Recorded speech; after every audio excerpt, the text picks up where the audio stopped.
Nous sommes de retour sur le plateau de TV Finance pour cette édition du 8 septembre 2023. Merci beaucoup pour votre fidélité. Désormais, il est l'heure de retrouver Eric Galliègue, directeur de la recherche et associé chez FI Advisor Valcamp. Bonjour Eric. Bonjour Louis-Antoine. Bonjour Eric, merci d'être avec nous ce matin comme tous les vendredis matins. Eric, vous êtes là pour nous dresser un bilan de la semaine écoulée à travers des actualités macro, micro, financières, économiques que vous sélectionnez pour nous, pour vous. Mais avant, dressez-nous le bilan de la semaine écoulée du jeudi au jeudi.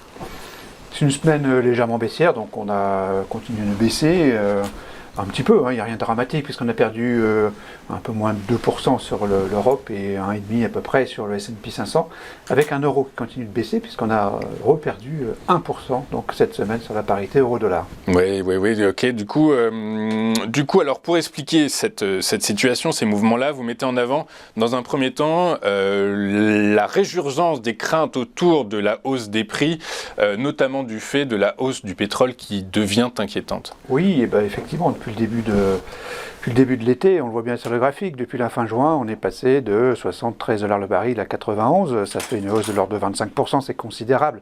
Et donc évidemment, c'est d'autant plus préjudiciable à l'économie que l'économie ralentit, et donc ça va accélérer son ralentissement. Normalement, lorsque l'économie est en difficulté, le prix du pétrole baisse, puisque la demande baisse, ce qui n'est pas le cas aujourd'hui, on sait très bien pourquoi.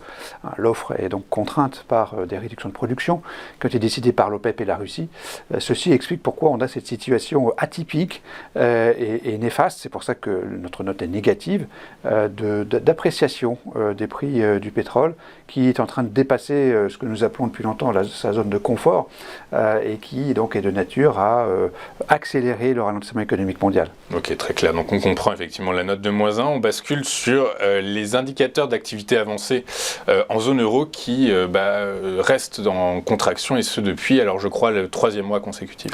Oui, c'est pas une nouveauté, mais c'est bien de le rappeler. On a effectivement donc le PMI du secteur des services qui est passé en dessous de 50, ce qui marque l'entrée dans une phase de contraction ou possiblement de récession économique. Comme les services rejoignent l'industrie, on se retrouve avec un PMI composite donc, qui est clairement en dessous de 50. Ça veut dire que effectivement il y a un risque de contraction d'activité et donc de récession pour le deuxième semestre de cette année 2023, ce qui est bien sûr une mauvaise nouvelle. Oui, mauvaise nouvelle pour tout le monde et surtout pour la BCE qui va devoir jongler, qui va se tirer les cheveux entre une inflation qui reste structurellement implantée en zone euro dans les économies locales et une baisse donc de cette activité du PIB qui est attendue. Du coup, on attend avec impatience les réponses de Christine Lagarde la semaine prochaine. C'est la BCE. La BCE se réunit la semaine prochaine et nous communiquera sa décision de politique monétaire donc dans le courant de la semaine prochaine. On poursuit avec le levier excessif des hedge funds. Alors, c'est une annonce, une déclaration, une étude qui a été faite par le Conseil de stabilité financière, donc qui a été créé à côté du FMI, à la suite de la crise financière de 2008, pour, suivre un petit peu ce qui se passe sur les marchés financiers. Et donc, cette institution nous rappelle combien finalement le risque systémique n'est plus dans les banques, mais dans les acteurs de marché, et que le levier des acteurs de marché est considérable. Il a rappelé encore ce matin, on en a parlé ce matin dans la presse, sur aussi les crypto-monnaies qui font peser un risque général, un risque de système. Et donc c'est à nouveau un élément qu'on a jugé négatif, parce qu'effectivement, ce risque financier nous semble effectivement important actuellement. On pense au rallye sur les taux longs, c'est ça, c'est les taux souverains qui ont augmenté de façon de façon très importante, qui du coup par la force des choses compliquent réduisent, puisque c'est beaucoup du LBO chez les hedge funds, du coup par la force des choses, le rendement sont impactés et donc les portefeuilles revus, c'est un peu ça le risque. Il y a beaucoup de choses là-dedans, mais ce que veut dire en fait le FSB, le Conseil de stabilité financière, c'est que il y a des positions à très fort levier.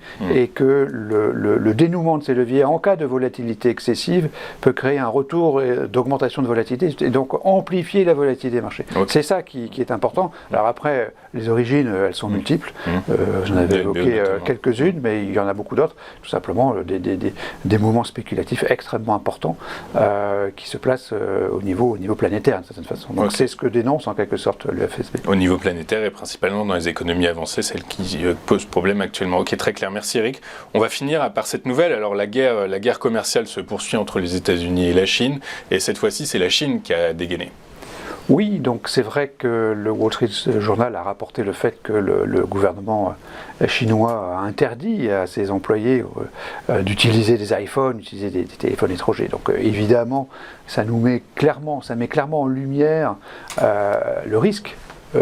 Apple, première capitalisation mondiale, 2800 milliards, qui se trouve dépendante en partie de la Chine, puisqu'elle réalise 18% de son chiffre d'affaires en Chine, puisqu'elle produit encore une très grande partie de sa production en Chine.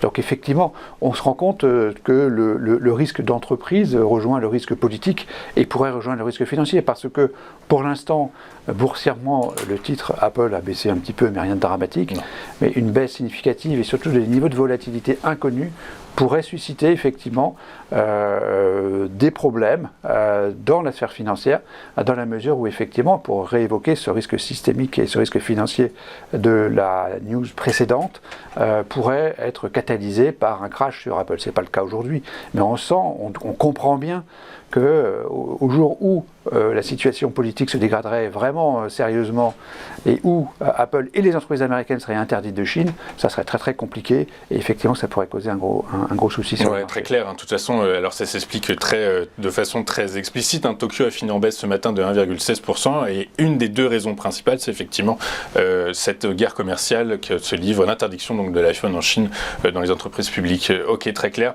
Avec tout ça, Eric, quelle est votre synthèse? Enfin, elle n'est pas difficile elle n'est pas difficile à faire, voilà. Vous pourriez finir ce petit point. Donc, 4 points négatifs, j'ai cherché des points positifs. Alors, il y avait la petite augmentation de prévision de PIB pour la France faite par la Banque de France hier, de 0,9 à 0,6. Donc, ça c'est bien. Mais bon, à part ça, c'est vrai qu'il y a surtout des points négatifs qui sont résumés ici. Donc, la hausse du pétrole, Apple en risque, le levier des hedge funds qui est souligné par le FSB, la baisse de la conjoncture économique européenne avec le PMI service qui passe en tout de 50, donc ceci ça fait -4, donc c'est un risque qui à nouveau s'est dégradé objectivement au cours de cette semaine. Et donc par la force des choses, vous revoyez à la baisse votre recommandation d'investissement? Non, elle est maintenue quand même? Maintenue, c'est-à-dire que nous avons donc une double approche désormais, une approche qui est fondée sur la mesure du risque, et ce risque il est élevé. Important. Clairement, on l'a bien vu cette semaine. Donc on reste dans une posture où le risque est élevé, mais une posture où on se rend compte que la résilience des marchés demeure très grande. C'est vrai, c'est factuel. On a une grande inertie dans le mouvement sur les actions qui résiste, qui a encore bien résisté. Notre indicateur de momentum, qui fait le solde entre les actions qui sont en hausse ou en baisse au sein du stock 600, demeure légèrement supérieur à 0. Donc on est toujours dans relativement confiant par rapport à ces éléments de price momentum, comme on dit. Et c'est donc cette vitesse acquise, cette inertie, qui permet au marché d'encaisser la dégradation du risque. Ok, c'est comme un cargo met 20 km à s'arrêter par la force des choses. C'est ce que montre ce dernier slide où on positionne donc sur un axe risque de marché et dynamique des prix, la situation actuelle avec une situation où on est à droite, c'est-à-dire un risque plus élevé, c'est ce que je dis sans cesse, et plutôt en haut, c'est-à-dire on reste légèrement au-dessus ou sur la transversale en ce qui concerne le momentum de marché. Ok, très clair. Donc avec tous ces éléments, on comprend bien que pour le moment, vous ne recommandez pas à vos clients, et ce, quel que soit leur horizon de temps d'investissement. J'imagine que ceux qui ont des horizons de temps très longues, le risque se réduit par la force des choses.